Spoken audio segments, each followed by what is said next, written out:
Okay guys, ito nga po yung yung electric pan na sira na yung motor, yung nasunog po.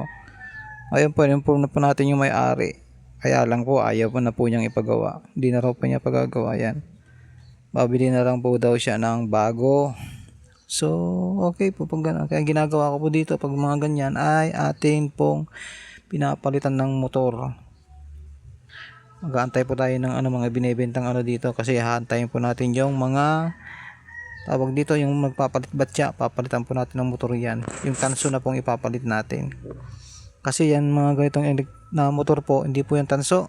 Dali talaga masira yan. So, papalitan natin ng bushing, saka yung shafting. Yun, wala na. Yan lang po yung papalitan dyan. Dali lang po yan. Kaya, kasi sabi niya, mura lang naman daw yan. Mura nga po. 400 plus lang yata yan eh. Kaya para sa akin po yan ay papalitan ko ng motor. Yan. Yun. Tatagal na po yan pag motor niya ay tanso. Ganyan lang po yan.